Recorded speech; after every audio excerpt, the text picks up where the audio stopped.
안녕하세요. 바이블 캐스터입니다. 요한복음 12장 9절부터 시작하도록 하겠습니다. 유대인의 큰 무리가 예수께서 여기 계신 줄을 알고 오니 이는 예수만 보기 위함이 아니요 죽은 자 가운데서 살리신 나사로도 보려 함이라. 여기서 유대인의 무리가요, 예수님을 보기 위하여 왔고요. 나사로도 죽은 자 가운데서 살아나지 않았습니까? 그 나사로를 보려고 왔다라는 것입니다. 그럼 여기에서의 나사로는 누구를 상징하냐 하면요, 당연히 거듭난 성도들을 상징하는 것이겠죠. 오늘날의 성도를 말씀드리는 겁니다. 이 상징성이 이렇게 연결이 되는데요. 10절이요. 이 대제사장들이라고 하는 말이 사두개인들이 포함되어 있다는 걸 알려드렸습니다. 사도행전을 근거로 알려드렸었죠. 여기에서 사두개인은요, 대표적인 특징이 부활을 믿지 않습니다. 예수님의 부활도 당연히 믿지 않고요. 예수님을 믿는 성도들의 그 종말 때의 부활도 역시 믿지 않아요.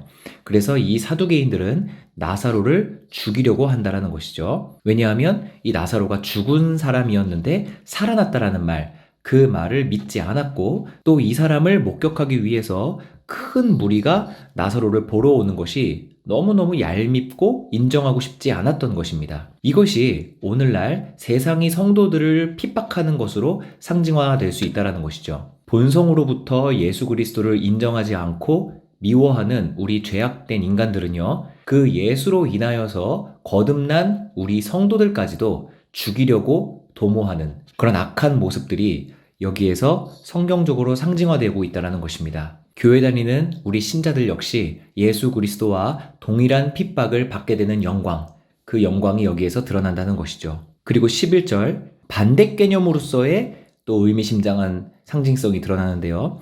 이 나사로 때문에 많은 유대인이 예수를 믿습니다. 이것이 바로 오늘날에도 성도의 거듭난 삶, 그 삶 자체가 그리스도를 증거하기 때문에 많은 사람들이 그 거듭난 성도를 보고 예수를 영접하게 되는 바로 전도의 모습, 이것이 상징화되어 있다는 것이죠. 그래서 9, 10, 11절이 상당히 우리 교회, 성도를 향한 상징성이 여기 들어가 있다는 것입니다. 자, 12절로 넘어가겠습니다. 이 12절은요, 모든 복음서에 들어가 있는 에피소드입니다. 마태복음, 마가복음, 누가복음, 오늘 우리가 살펴볼 요한복음까지요. 자, 12절부터 읽어보겠습니다. 그 이튿날에는, 다음 날이 됐습니다. 명절에 온 큰 무리가 예수께서 예루살렘으로 오신다는 것을 듣고요, 종려나무를 가져다가요, 맞이하러 마중을 나갑니다. 그 다음 이야기를 읽어보기 전에요, 이 명절에 온 큰 무리가 도대체 누구일까를 먼저 상정을 하고 가야 합니다. 왜냐하면요, 여기에서 이 에피소드는 우리들이 잘 알고 있다시피 예수님을 굉장히 환영하는 장면이거든요. 그런데 우리가 지난번에 유대인들이 종교 지도자들의 명령을 받아서 예수님을 잡아 그 종교 지도자들에게 넘기려고 했었던 장면 본 적 있으시죠? 예수님을 고발하려고 하지 않았습니까? 그런데 왜 여기에서는 예수님을 이렇게 환영하냐라는 거예요. 두 개가 모순적이지 않냐라는 그런 의심이 들 수 있다는 것이죠. 그런데 여기에서 명절에 온 큰 무리가 그 예수님을 잡아 넘기려던 그 유대인들의 무리가 아니었다라는 것이 드러나는 것입니다. 그럼 도대체 누굴까요? 이것에 힌트를 주는 것이 역시 성경에 나와 있습니다. 요한복음 11장 55절 읽어보겠습니다. 유대인의 유월절이 가까움에 많은 사람이 자기를 성결하기 위하여 유월절 전에, 자, 여긴데요, 시골에서 예루살렘으로 올라갔더니 라고 나옵니다. 즉, 이 사람들은요, 유대 지역에 그 종교자들과 결탁하여 있었던 토박이들이 아니고 이 명절을 지키기 위해 순례를 온 시골 사람들이라는 것을 알 수가 있죠. 그리고 이 시골이 갈릴리 지역의 시골이라는 것을 알 수가 있습니다. 갈릴리 사람들일 확률이 매우 높다는 거예요. 또 그것에 힌트를 주는 것이 요한복음 6장에 이 이야기가 나옵니다. 요한복음 6장 1절에는요, 예수께서 디베랴의 갈릴리 바다 건너편으로 가시매 라고 나옵니다. 갈릴리 호수를 건너가셨어요. 근데 그 에피소드 마지막 부분에 15절입니다. 여기에서 예수께서 그들이 와서 자기를 억지로 붙들어 임금으로 삼으려는 줄을 아시고 라고 나옵니다. 즉, 이 갈릴리 건너편 사람들, 이 시골 사람들은 예수님을 억지로 붙들어서 자신들의 왕으로 삼으려고 마음 먹고 있었다라는 것이죠. 그래서 이 사람들이 이토록 예수님을 맞이하고 있는 것입니다. 본토 유대인들은 종교 지도자들과 결탁하여 예수님을 잡아 그들에게 넘겨줄 생각을 하고 있었지만 이들은 달랐다라는 것이죠. 유대에 사는 사람들보다 예수님에 대한 편견이 훨씬 적었을 뿐만이 아니라 예루살렘의 그 대제사장들과 바리새인들의 영향도 훨씬 적게 받았을 것이라는 겁니다. 이토록 성경은 아주 신비스럽게도 정확합니다. 우리가 성경을 더 상세하게 조사할수록 우리는 성경의 흠없는 완벽성을 더 많이 발견하게 되는 것이죠. 자, 그럼 이 모순적이라고 생각하는 그 어려움이 이제 해소가 되었다라는 것으로 생각하고 13절 계속 읽어보겠습니다. 종려나무 가지를 가지고 맞으러 나가 외치되 호산나 찬송하리로다 주의 이름으로 오시는 이 곧 이스라엘의 왕이시여 라고 하더라 라고 합니다. 자, 이제 하나하나 이 에피소드가 구약에 예언되어 있었던 수많은 것들이 성취되고 있다는 것 짚어보겠습니다. 먼저 종려나무 가지를 가지고 왔다라는 점 살펴보겠습니다. 이 종려나무 가지는요, 기쁨의 표시이고요, 명절의 징표입니다. 이 6월절에 관하여서 모세에게 하나님께서 말씀하신 부분이 있습니다. 레위기 23장 40절. 첫날에는, 여기서 첫날은 그 초막절의 첫날, 6월절의 첫날을 의미하는데요. 너희가 아름다운 나무 실과와 종려나무 가지와 무성한 나무 가지와 시내버드를 취하여 너희 하나님 여호와 앞에서 이레 동안 즐거워할 것이라. 이렇게 나옵니다. 즉, 이 종려나무 가지는 하나님 여호와 앞에서 즐거워하는 것의 상징적 나무입니다. 이 종려나무가 얼마나 화려하냐면요, 야자수에 그 엄청나게 거대한 잎사귀 있지 않습니까? 그래서 부채 모양의 아주 거대한 잎사귀인데요, 이거를 흔들면 마치 스포츠를 직관하는 관중들이 거대한 깃발을 흔들어서 아주 웅장한 장면으로 응원을 하지 않습니까? 그 함성과 함께요. 그 효과가 여기에서 이루어지는 겁니다. 너무너무 거대한 잎사귀이기 때문에 이 종려나무 잎사귀를 흔들 때 아주 거대한 깃발을 흔드는 것 같은 화려함이 연출된다는 것이죠. 그러니까 얼마나 감정적인 고조가 일어나겠습니까? 그 기쁨으로요. 그래서 기쁨의 상징이다. 이것이 예수 그리스도께서 입성하실 때 예언의 성취적으로 이 나무가 흔들리고 있다는 것입니다. 그 다음 호산나라고 외칩니다. 이 호산나는요, 뜻이 우리를 구원하소서, 그리고 당장 구원하소서, 지금 구원하소서 라는 의미입니다. 당연히 구원하소서라는 말은 누구한테 하는 걸까요? 구원자에게 하는 말이겠죠. 즉 예수님을 우리의 구원자로 인정을 하고 우리를 지금 구원하여 주세요 라고 외치고 있다는 것입니다. 그리고 이렇게 말합니다. 주의 이름으로 오시는 이 곧 이스라엘의 왕이시여 라고 선포적으로 외치고 있습니다. 이 장면은요, 창세기까지 그 예언의 성취가 올라가게 됩니다. 엄청난 역사의 그 깊이가 있죠. 창세기 49장에는요, 야곱의 예언이 나옵니다. 여기에서 야곱은 유다를 향한 예언이 10절에 이제 등장하게 되는데요. 읽어보겠습니다. 규가 유다를 떠나지 아니하며, 여기서 규는 왕을 상징하는 지팡이입니다. 그래서 유다로부터 왕이 나타날 거다라고 예언하고 있는데요. 통치자의 지팡이가 그 발 사이에서 떠나지 아니하기를 실로가 오시기까지 이르리니, 여기서 실로도 역시 왕, 구원자, 중보자를 나타내는 단어입니다. 실로가 오시기까지 이르리니 그에게 모든 백성이 복종하리로다 라고 합니다. 여기에서 그 유다로부터 나오는 그 통치자, 그리고 실로, 그에게 모든 백성이 복종할 거다 라고 나오죠. 이것이 여기에서 성취가 되고 있다는 것입니다. 13절의 장면을 보세요. 주의 이름으로 오시는 이, 곧 이 사람은 이스라엘의 왕, 즉 실로가 왔다라는 것이죠. 그리고 이 예언의 성취가 더 엄청난 것은요, 야곱이 유다를 향한 예언 중에 규가 유다를 떠나지 아니한다 라고 나오죠. 즉, 이 유다로부터 비롯된 지파인 그 유다 지파를 유다인이라고 해서 유대인이라고 하거든요. 이 유대인만이 이 이스라엘 성전을 지키고 있는 민족으로서 흩어지지 않고 여전히 오늘날의 팔레스타인 지역에 살고 있다는 것. 그것이 이 예언의 성취가 더 디테일하게 이루어지고 있다는 것을 살펴볼 수 있다는 것이죠. 그리고 14절입니다. 예수는 한 어린 나귀를 보고 타시니, 여기에서 나귀를 타고 오십니다. 3번 예언입니다. 15절, 이는 기록된 바 시온 따라 두려워하지 말라, 보라 너의 왕이 나귀 새끼를 타고 오신다 함과 같더라 라고 예언의 성취가 이루어졌다고 이 부분은 직접적으로 알려주죠. 이 부분은 스가랴 9장 9절의 예언이 성취되고 있는 것입니다. 시온에 따라 크게 기뻐할지어다, 예루살렘에 따라 즐거이 부를지어다. 보라 내 왕이 내게 임하시니 그는 공의로우시며 구원을 베푸시며 겸손하셔서, 자, 이 부분입니다. 나귀를 타시나니 나귀의 작은 것, 곧 나귀 새끼를 타고 오실 거다 라고 말을 합니다. 근데 예수님께서 타고 오시는 이 나귀가 바로 나귀 새끼거든요. 그러니까 완벽한 또 예언의 성취가 이루어지고 있다는 것이죠. 다니엘 9장 20절 이하에 보면은 가브리엘 천사가 다니엘에게 나타나서 시기적인 어떤 예언을 해줍니다. 9장 24절입니다.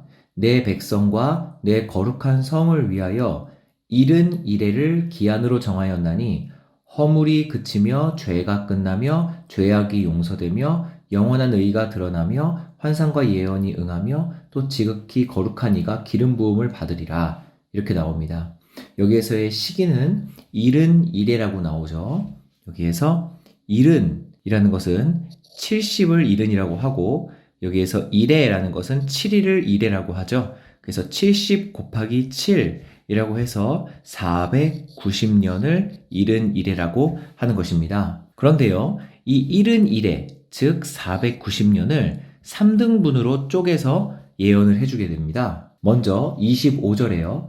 기름 부음을 받은 자, 곧 왕이 일어나기까지 7이레와 라고 나와서 7이레 해서 7 곱하기 1에 해서 49가 나오게 되는 거죠. 그리고 그 다음이요. 62이레가 나옵니다. 그래서 62 곱하기 1에 7일 해서 434가 나오게 됩니다. 그래서 49년, 434년 이렇게 나오는 거죠. 그렇게 되면은 이거를 더해보면요. 483년이라는 숫자가 나오게 되는데 총 71회가 490년이었지 않습니까? 이 490년에서 483년을 빼고 나면은 마지막 3등분짜리 요게 그냥 7이라는 숫자가 나오게 되는 것입니다.